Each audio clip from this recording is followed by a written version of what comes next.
We are born in relationship, we are wounded in relationship, and we heal in relationship. So we actually need relationships. We know that. The opposite of codependence isn't overt individuation. That's the idea. Is like, well, if I lost myself in relationship and I date these types of people, or I dated someone who was toxic, I was married to someone forever, forgot about myself. The opposite is be a self. Just be a self, have walls around me. I don't need anybody. I listen to Beyonce. Those are all great things. And I'm not knocking Beyonce, Queen Bee.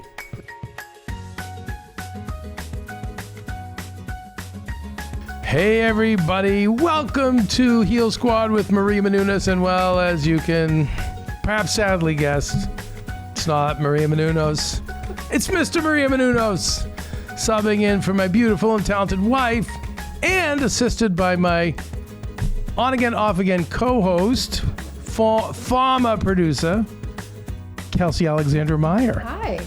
Kelsey. Maybe people are happy to have you here, Kev. You don't have to say sad.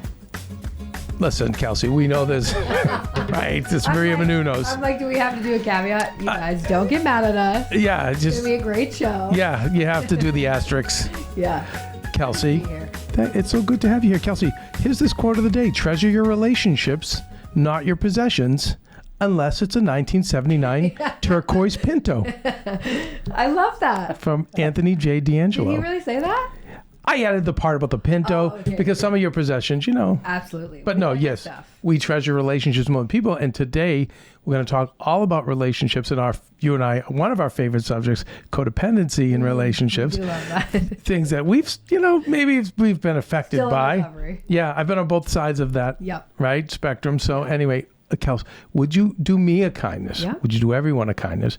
And would you introduce our guest today? You got it, Kev. I'm really excited because we've actually interviewed Mark many a times. He's one of our favorite people. He's a human connection specialist, the founder of Create Love, host of the Mark Groves podcast, and co-author of the book we're going to be discussing today. Kevin, please Vanna White the book. Liberated Love. He co-authored this with his wife. It's such a good book. I'm so excited to talk about it.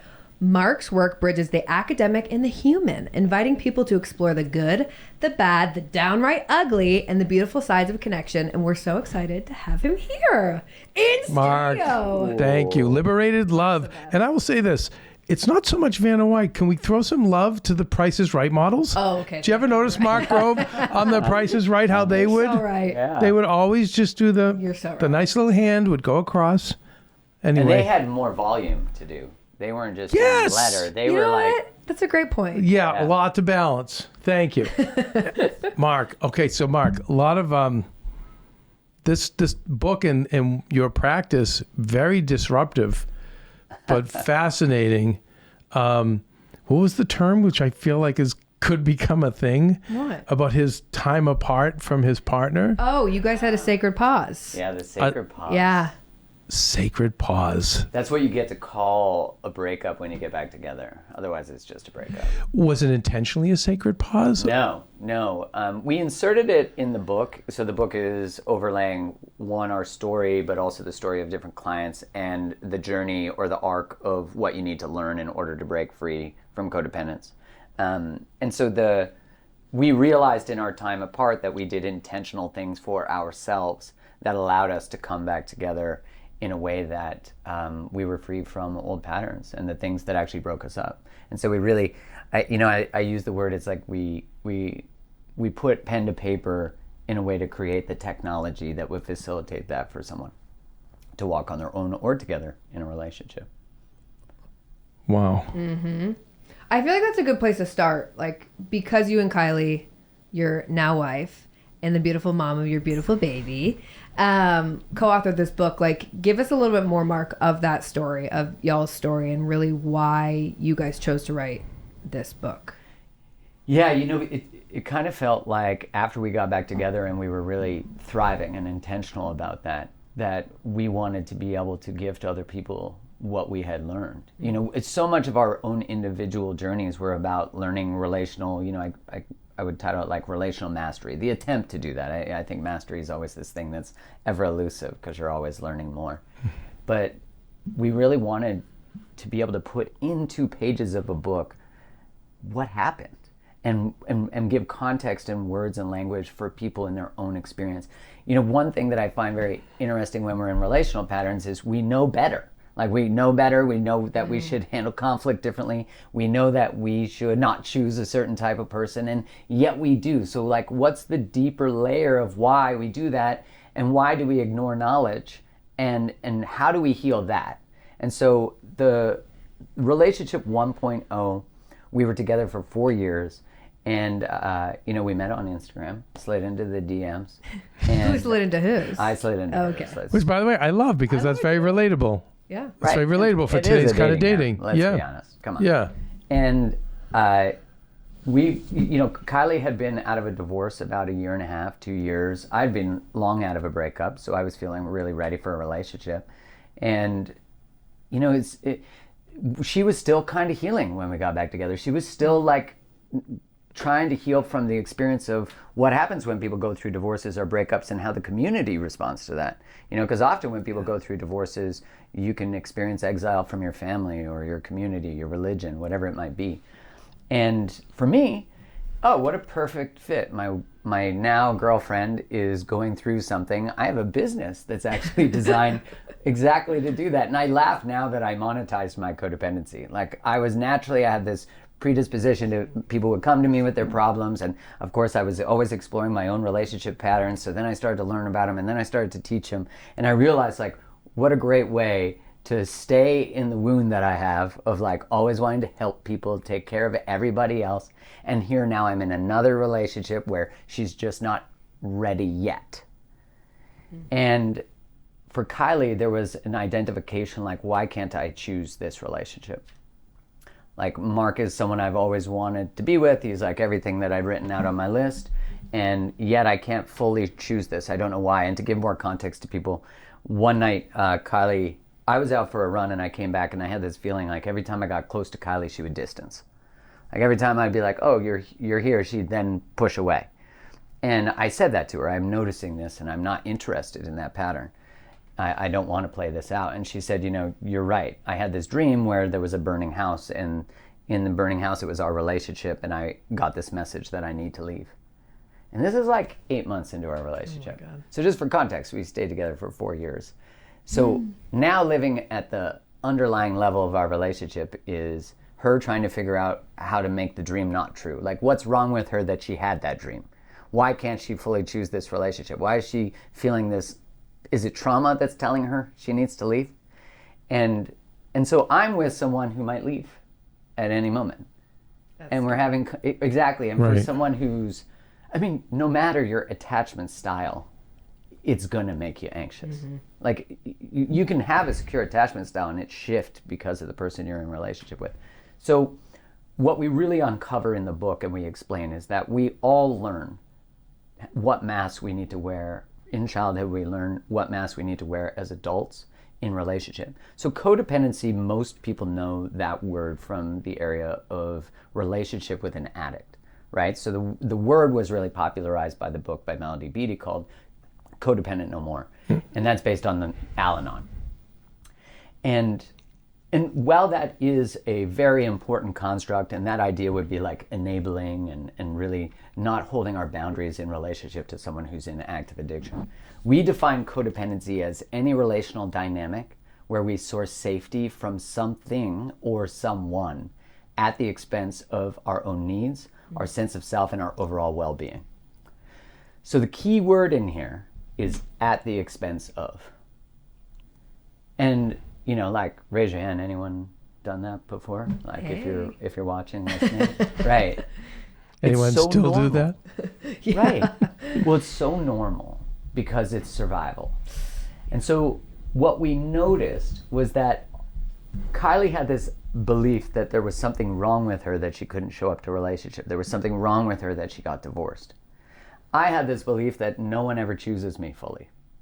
And that was an age-old relational pattern. I kept living it out. And here I thought I'd finally met someone. It's not going to happen. But I always think that whenever you desire a relationship or you set the desire for something, you will be presented with everything that needs to be resolved to actually get to it, to actually create it. So our the premise of liberated love is that the material that's coming up in every area of your life, but especially your relationships, is actually material that's not to be avoided, but rather healed and worked through with the person if you can. And if you're single, it's like, what are the things coming up in your patterns? What are the things coming up in when someone can finally choose you? What are the things coming up when someone presents a friends with benefits for you and that's not aligned? You actually want something different. And we, in our coming back together, one of the main commitments was a fierce dedication to telling the truth about everything. Our priority was not to be together when we were first coming back together. It was, can we actually be with the truth of how we both feel and what we want to create? And is this relationship, in a romantic sense, actually in service of both of us and the world? Like, what are we creating together? Ultimately, most relationships, I would say all relationships, end because they failed to have really clear and accurate agreements at the beginning. And also within, because a lot of us, think about it, we borrow vows from other people. We don't even often have our own. At least we're getting a little more creative about that. But we just walk right into a relationship. And whenever I'm working with someone, I'm like, what do you want? I don't know. You have to know, because otherwise you're just going to pick something that feels like there's a connection. But connection is a gateway to further exploration, but it's certainly not, the one isn't someone you just have a connection with, because as soon as we start to live from that place, we lose discernment. We lose the ability to say, is this actually a good fit for me? And codependent people who abandon themselves, prioritize connection to other people over the connection to themselves. And so resentment lives deep in there. Yeah. Okay. So how do we unpack prioritizing ourselves versus prioritizing other people? I mean, I know that might be tough to answer in one response. Yeah. What are some ways, I guess, in a relationship where you start?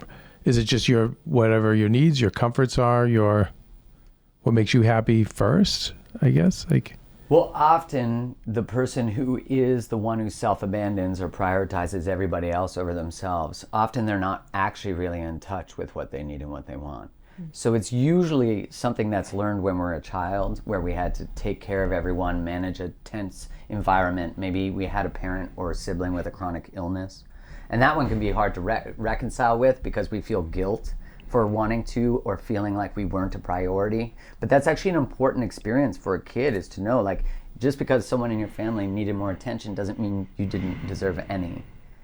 And often as adults, if we're in those dynamics, we don't have the ability, we're not explaining to the kid what they're going through.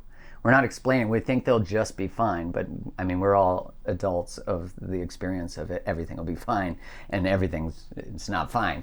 So recognizing it, the reason context is so important, and in the book we walk people, like, what is the relationship blueprint that you learned? And the reason, I don't think you need to understand where something comes from to change it. Like, you could be not happy with a behavior that you have or a pattern that you have and change it. But the context creates compassion. So if all of a sudden I learn, the reason I actually am constantly vigilant about other people's feelings is because I had a really angry mother, or like an overwhelmed mom, or I had a father who was an alcoholic. So I had to attune and intuit, like guess, and try to maintain my environment and their needs, because if they're happy, I'm safe.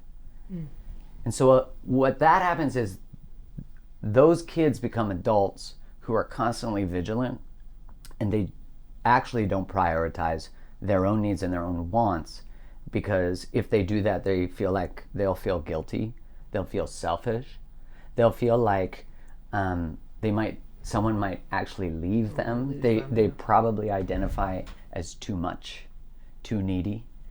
And so the line of, like, how do you get to the place where you go from taking care of everybody else to taking care of yourself?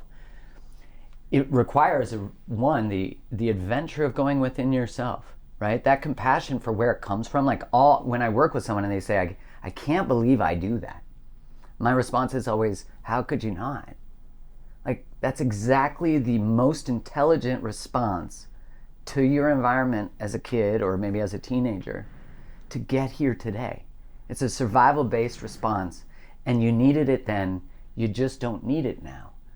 So we're going to insert choice now between these behaviors, which doesn't, because a lot of the times when we're talking about things like triggers and people are healing, they'll say, I thought I did it. I thought I healed. And then I got triggered.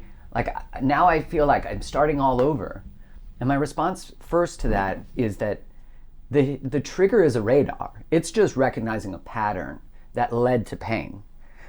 But you still need the radar because it's actually the intelligence of the memory that you have of your relational issues, the challenges you've had. So you need it, but what we're inserting is a space where we're not responding or reacting to the trigger, we're responding from the fear. We're actually like saying, I'm gonna choose now. How do I take in this information? Is this accurate? Do I feel insecure because there's truly an insecurity here? And so you start to get more in touch with your body's response. My wife has this beautiful term that she uses that, like in our relationship, we started to orient to the fact that she couldn't choose it. Like, what happens if that's actually incredibly wise? Like, there's actually nothing wrong with you. And the term she uses is that the body is a somatic canary in the coal mine. And for people listening or watching, somatic meaning the body, the nervous system. And canary in the coal mine meaning it's going to show you that there's something else big or wrong. Right. Hey, Heal Squad. Macys, as you know, has been a longtime supporter of the show and has made shopping for our summer travels and everything else in between such a breeze on top of it. Maria and I have some very exciting travel plans coming up. And you know what? Before the summer travel hits, I'm going to be going down to Macys to update my summer wardrobe. Thankfully, Macys' lowest prices of the season sale is here to help. Shop online at Macys.com or in store from April 9th to April 14th for sales ranging from 40 to 60% off. Unbelievable. Some of the top brands included in this deal are Tommy Hilfiger, Adidas, Samsonite, and a whole lot more. This week, you will get all-day specials Tuesday through Sunday, so you don't want to miss out. If you need some inspiration on where to start, well, make sure you head over to Maria's Macys wish list, where she has some of her favorite items from Macys on the link in the podcast description. And please, by all means, when you do so, and I'm going to say when, let us know what you end up with. We'd love to hear. Macys.com. And for people who identify as more the people pleaser, because that would really maybe be better language for codependency. It's majority of our listenership. Mm-hmm. Yeah, so Heal someone Squad who's a people pleaser will usually identify what's coming up for them as being a problem. Like, what's wrong with me that I feel resentment? What's wrong with me that I have something that's coming up for me, but I can be too much. I can be too emotional. And what Kylie and I are proposing, and we experience in our own relationship now, is that if something's coming up for one person, it's actually coming up for both people. The other person just might not know it yet.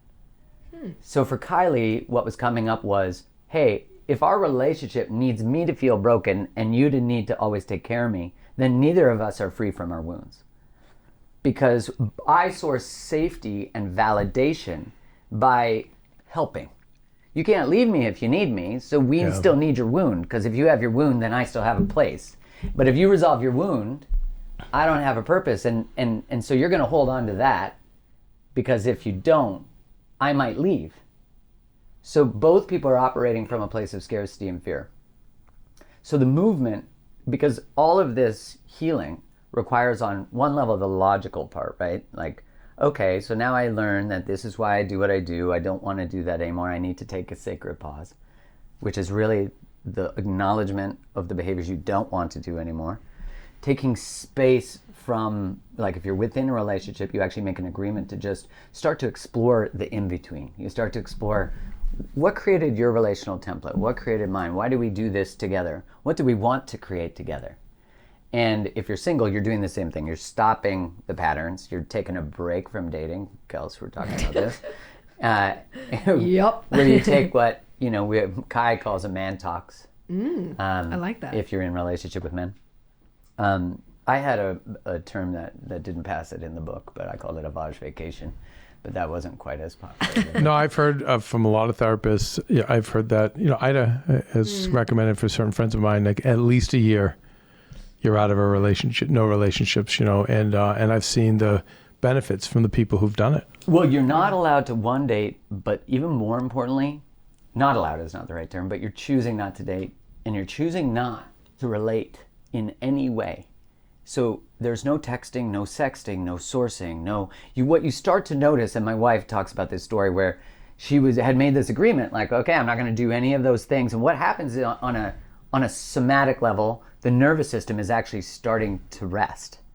It's starting to be free from connections, and you're starting to see where the loneliness is popping up, the fear of abandonment, the fear of rejection. And Kylie said, like, I couldn't believe it. I actually felt like I was going to die. Like, that's how deep this validation I needed. And she talks about this time she was in a spin class where she noticed herself trying to like position herself so the spin instructor was like trying to vibe up, you know? Yep. And she said, man, I just caught myself like I couldn't even go to a spin class. That's crazy. That's so real, because even like you talking about this, I don't know why it's clicking right now versus yesterday when we were talking. I think especially in this day and age, that swipe, DM, story, like it's none of that. It's like literally, because I think of myself, I really haven't been in a serious relationship in years, but I've had many like little flings, and in my mind I don't count that, but you're like, yeah, no, that counts. Yeah, what did you say to me yesterday? What? So we were talking about Kel's taking a sacred pause, and she said, I've been taking one. I did. And say I was that. like, girl, no, you have nah. not. And here's the thing is that I said to Kels, but I say this to everybody, it's normal to have resistance to the pause, especially I think as women, because of the reality of the experience of a biological clock, right? Mm-hmm. And so I never want people to feel like that's negated, but when someone says to me, I don't have time, I say, you actually don't have, you don't have time. You need to do this, because if you don't have access to real choice, and for example, let's say someone is used to dating or is in relationship with someone who's unhealthy relationally, like doesn't communicate well, is reactive. Now listen, if we're in relationship with them, we're part of that pattern. So, we have to, our stuff stinks too. And although we might be pointing at them, that's more of they're the problem, I've got my stuff together. But you're choosing to be in a relationship with someone who's a problem. Right. So now we're saying you have to take 100% responsibility for your life and the choices you make in your life. When you can recognize that you choose these dynamics, now you can change the dynamics. But unless you get very real about the fact that you're agreeing to be in dynamics, you'll still feel like you're a victim of them, which is not negating the experience of victimization. But we stay trapped in that. Because if I was a powerful being with access to my voice, now what's possible for my life? What's possible for my relationships? Listen, if you read the book and do everything in it, your whole relationships will change, but your life will change. Right. Because this isn't just how you relate to people. It's saying this, here's this magnifying glass that's saying, in service of your relationships, because we're willing to change for love most of the time. Like it's the one thing that we'll do it for. We'll do it for health issues, but we'll really do it for love. And my shock always is that we come fully alive outside of relationship. And I'm like, there's no faster way if we're thinking of like enlightenment or self-actualization, which I really think about as being stepping into the full potential of yourself. There's no faster way than relationship. Like there's no faster way. When someone gives you feedback about how you relate or you notice stuff's coming up for you, here's an opportunity. Like if I can find my voice to deliver a boundary in my relationship or to express something that doesn't work for me or what I desire, my work life is going to be peanuts compared to that. I think too, to get to enlightenment, you really have to know how to relate to other people. And when I've seen some, I'll speak to men, lifelong bachelors out here in LA, you see these guys at like 70, 80, they're still dating Kelsey's, Right. They're dating pretty younger girls. But then I see that they're not enlightened, they're not involved. They think they are, but they're not, because I do think that, when you have someone who you have to get up for every day and respect healthy boundaries, cohabitate with, I just think, by the way, no knock on anyone who's single. I'm sure there's people who are single and fine. But I do think that it does, if done correctly, a partner will elevate you, and in terms of just how you have to interconnect with someone else, which is, to me, the whole world, is connecting with other people. You're always more powerful with more eyes in the world. You're always more powerful with more diverse voice. You're always like two people walking side by side approaching the challenges of each individual's life is more served. You feel more confident when you have someone by your side. We are relational beings. Harville Hendricks and Helen Hunt, who are absolutely brilliant. They're famous psychologists, educators, and they say we are born in relationship, we are wounded in relationship, and we heal in relationship. So we actually need relationships. We know that. The opposite of codependence isn't overt individuation. That's the idea. Is like, well, if I lost myself in relationship and I date these types of people, or I dated someone who was toxic, I was married to someone forever, forgot about myself. The opposite is be yourself. Just be yourself, have walls around me. I don't need anybody. I listen to Beyonce. Those are all great things. And I'm not knocking Beyonce, Queen Bee. But that's... Ovs, Queen Bee. I'm like, should we talk about the new album? Yeah. No, just kidding. Go ahead. We should. And what is important to recognize is that healthy relating and healthy liberated love is the honoring of two separate selves, which is not saying two people who give up themselves for love or are two islands. What we're saying is that there's a porous communication that's going between each other. So there's an honoring of boundaries, but one of the principles of liberated love that we talk about is the honoring of each other's paths as their own. So each person has a path, each person has a purpose, each person seeks meaning in different ways. Can the relationship be in service of that? One of the things we make very clear in the book is our book is not about keeping you together. Because if the book is about keeping you together, then we're going to unconsciously or consciously try to steer your perceptions towards maintaining and creating the relationship you're in. That's beautiful, if that's possible. Our declaration is get right with reality, start to tell the truth to each other, get honest with what's actually happening, and do you want to work it out? A lot of the times when people enter therapy or couples coaching, and you say to both of them, do you want to work it out? Yes. Usually the person who initiates the therapy. Do you want to? Like one person cannot do the work of two people. And people who are quote unquote people pleasers have spent their life trying to do the work for two people. And so what happens when you start to reel back into yourself, anxiously attached people will relate more to that too. There's an overlap. So we explain attachment in there, and we explain the nervous system in the book, because there's no healing without healing the nervous system. But anxiously attached people and avoidantly attached people, if we're just looking at how, and just to get background, have you guys covered that in the show? Yeah. No. With you. But I would like to be reminded of anxiously attached versus avoidantly attached. Yeah, so this research is from looking at mothers interacting with a child. And so what they do is the baby's playing, the mom leaves the room, and the mom comes back, and they look at how the baby responds. So first one, mom leaves, mom comes back, baby goes to mom, clings to mom, doesn't leave mom's side. So there's an underlying feeling, when you leave, I don't trust that you're going to come back, so I need to keep close. That's anxiously attached. Mom leaves, mom comes back, baby is like, hey, cool, reunites with mom, goes back to playing. That's secure. Third one, mom leaves, mom comes back, baby's like, I didn't really notice you were gone, not a big deal. So it acts as if the baby is not disturbed, but physiologically the baby's actually experiencing the same thing as baby one.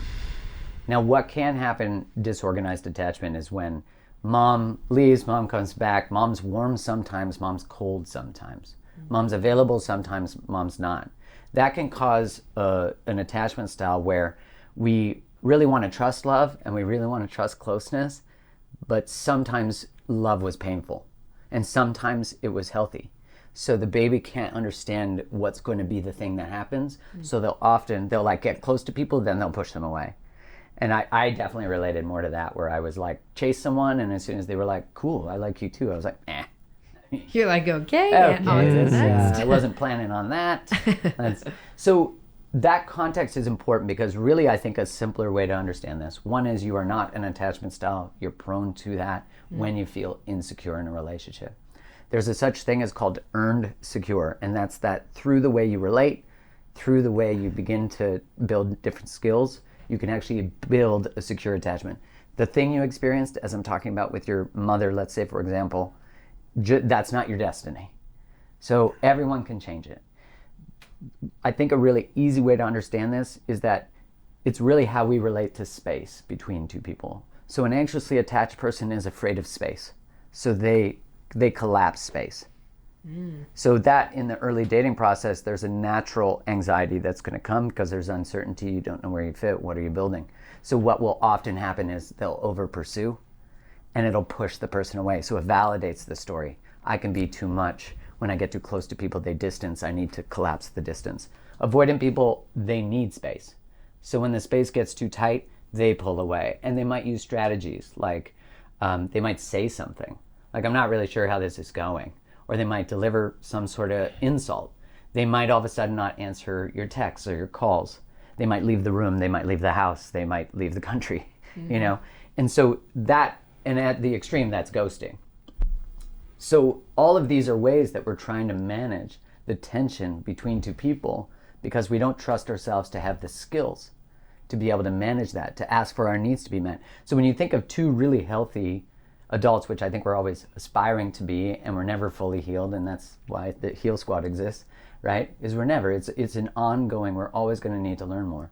But is, how can I be in a relationship with someone and not lose myself? And how can I be in a relationship and have needs and honor their needs too? For me, a lot of my healing has been advocating for myself in the relationship. I used to want Kylie to guess what I needed, and then I felt like a victim that she didn't read my mind or read my expectations. And what I started to see I think we're all guilty of that. Yeah. Many of us. Yeah, and then I get to be like, you didn't. Right. And I get to be in the victim instead of taking responsibility. So fun to be a victim, though. It really is. but It's inverse power. It like presents as powerless, but it's actually, it's very powerful. Yeah. Yeah, and what I you're started... saying you did this to me. What's that? Because you're saying like you did this to me. Yeah. So like you didn't take care of my I didn't do needs. anything. Right. Exactly. And even when you do something for people, and I think this is, again, we'll see anxious attachment more for women, you'll see avoidance more for men. There's a lot of developmental reasons for that. There's a lot of cultural reasons for that. I remember asking Harriet Lerner, why do more women want to learn emotion? Have I ever shared this on the show? Why do women seem to seek out emotional information more than men? And Harriet Lerner is a famous psychologist.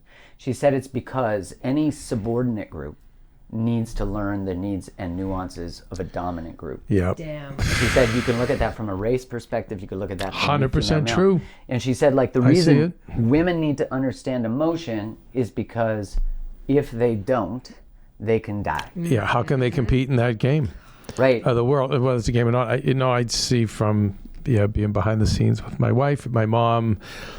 Yes, I get it. You have to learn the game and how to navigate it. Yeah, with less societies like set the game up for you really not to succeed like the counterpart. I'm just gonna say like the other side. I totally get it.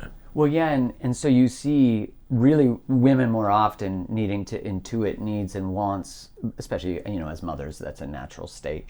But also because if they don't understand how to be with anger and frustration, it can lead to actual injury.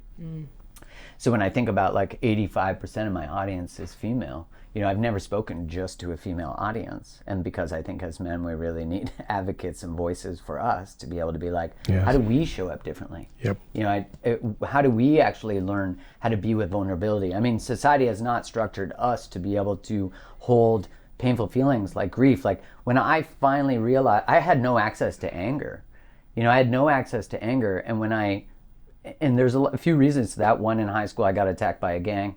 I didn't know them, and I got 44 stitches in my head, and I was really afraid of violence because look at what people are capable of. And I was afraid of tapping into that level of rage because what would I do?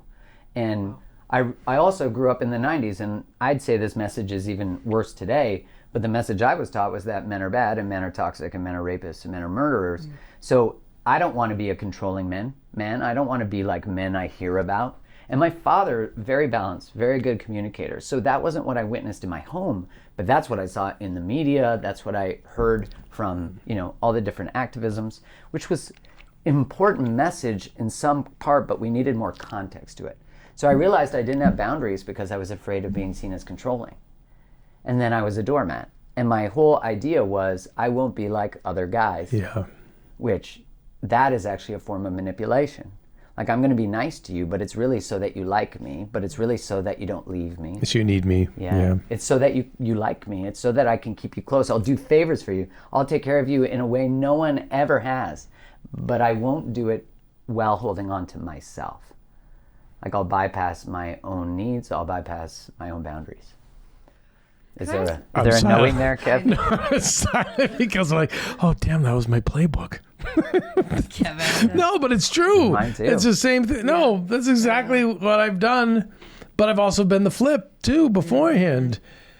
So, do you know what I mean? So I understand both sides of it. But Kelsey, say what you're going to say. No, I was going to say, going back to attachment really quickly, I would love for you to give some like tips or tools, because I feel like something I've learned is I definitely skew more anxious, but I've also, that's grown and then you go more intense. And then you go avoiding too, right, Kelsey? I'm definitely more anxious, and then if someone really pushes me, then I'm like, super shut down. Yeah, super shut down.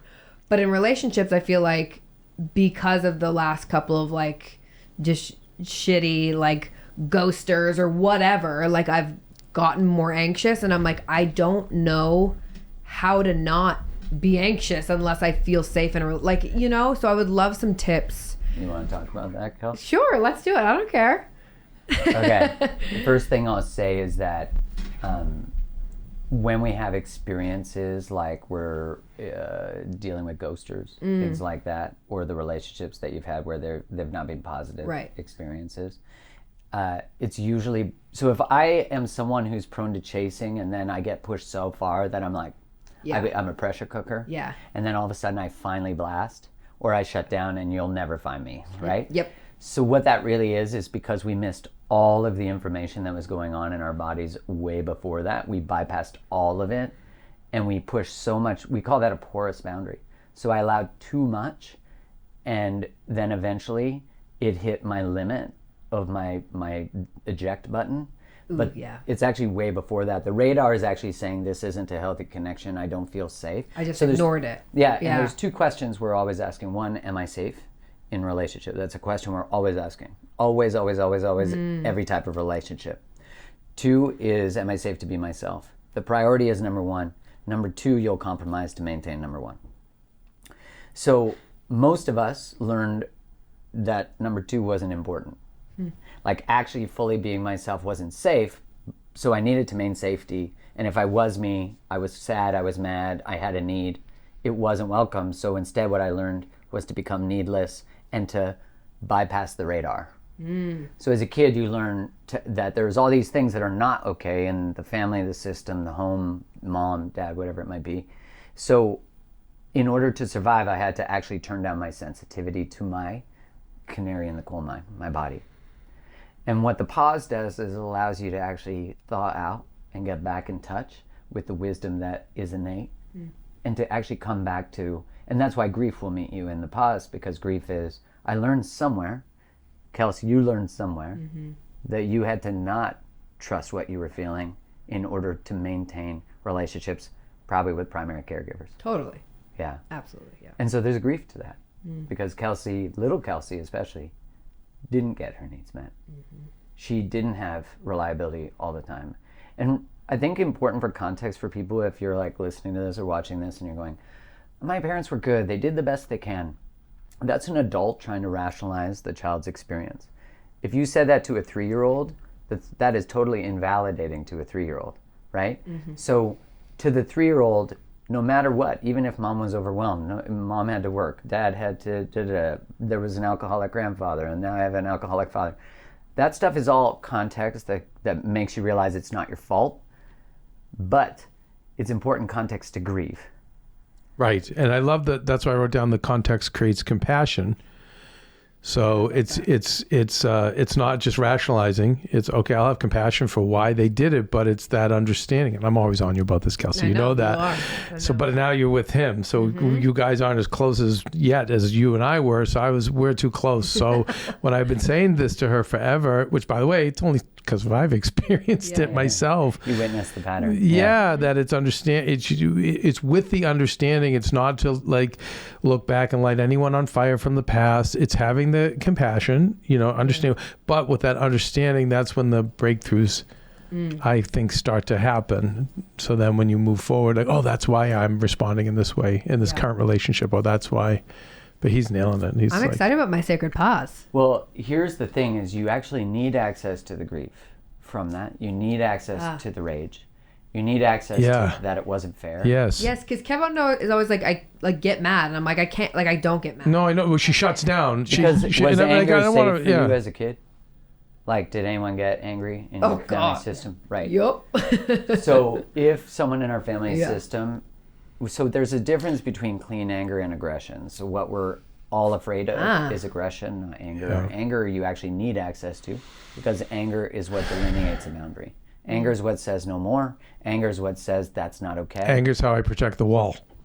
It's how you what? It's how I protect the wall. Yeah, exactly. It's how I be Jon Snow. You really... Jon Snow anger. is badass. Yeah, it's how I protect the wall. Jon Snow's got access to both compassion and anger, Yes. right? So Yes. we need access to both.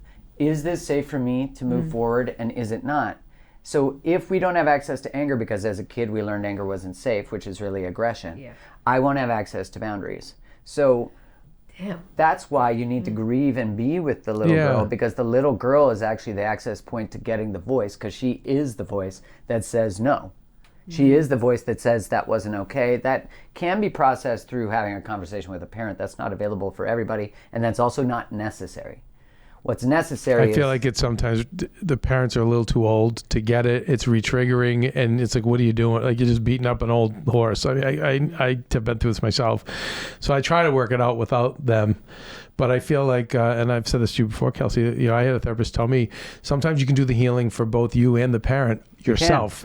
And then when you change, they start to, their behaviors, their responses, reactions start changing too. But it's sometimes a little, my experience, Mark, it's a little too much for them after 60, 70, 80. It's just a different generation, different time. They take it as they're being shamed or, it doesn't always go well. Yeah, often you'll hear them say something like, oh, that's not what happened, or oh, you I had was it doing so the best bad. I could. Yeah, you had it so bad, didn't you? It's really invalidating, and that's why you do not express it to them to get validation. You express it to them to hear the voice of the younger version of you. Totally. But you can actually heal that through the expression to somebody who is mirroring the same experience. So as an adult, we tend to be drawn to people who trigger us in the same way that's unhealed from our childhood. So if I had a parent who wasn't available, I'll be drawn to people who are unavailable. If I had a parent who maybe had an addiction, I'll be drawn to people, because of course we're like, I will never end up like my parent, and then you end up in very similar relational circumstances. Like I've heard people, I never want to become my dad, he was a cheater and a liar, and then here they are, cheaters and liars as adults. And that's because on an unconscious level, they still haven't dealt with what they've inherited. So, I think about, and my wife and I in the book talk about, like, what a beautiful thing that your relationship and the relationships that you're drawn towards are trusting you with the material of your lineage. Like, what a sacred, beautiful gift to say, like, we finally have the level of consciousness and awareness to actually do this work. Like, what a disservice it is to both your own potential and your own heart, but also your inherited patterns, to your lineage, to not do it. And the sacred pause is really about building the ability to be with change, with uncertainty, but also with the grief of unlived potential. Oh, that's a tough one. Grief. I think everyone needs to hear that. The grief of unlived potential. And I want to add the word future. The future grief of unlived potential, because later in life, that's I think when you feel the grief of unlived potential the most, because you look back and you say, and that's why I'm always pushing younger people. And I know I get accused of pushing them too hard, but I'm pushing them to reach their potential, because I will say, I've seen a lot of people 60, 70, 80, 50, 60, 70, 80 who grieve unlived potential. And I think, Mark, in my experience, it's been lethal. Heal Squad, that concludes part one of our interview with Mark Groves. please be sure to check out part 2, where we're going to discuss how our bodies experience inflammation from abandonment, how we must have accountability without annihilation, and if a relationship is not for them, guess what? It's not for you. But in the meantime, as Auntie Maria says ever so beautifully, this is really embarrassing. Make good choices, be nice people, and stay present.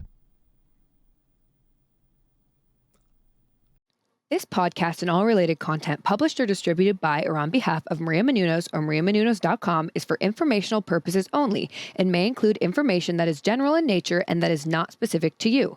Any information or opinions expressed or contained herein are not intended to serve as or replace medical advice, nor to diagnose, prescribe, or treat any disease, condition, illness, or injury, and you should consult the healthcare professional of your choice regarding all matters concerning your health, including before beginning any exercise, weight loss, or healthcare program. If you have or suspect you may have a healthcare emergency, please contact a qualified healthcare professional for treatment. Any information or opinions provided by a guest expert or host featured within website or on company's podcast are their own, not those of Maria Menounos or the company. Accordingly, Maria Menounos and the company cannot be responsible for any results or consequences or actions you may take based on information or opinions.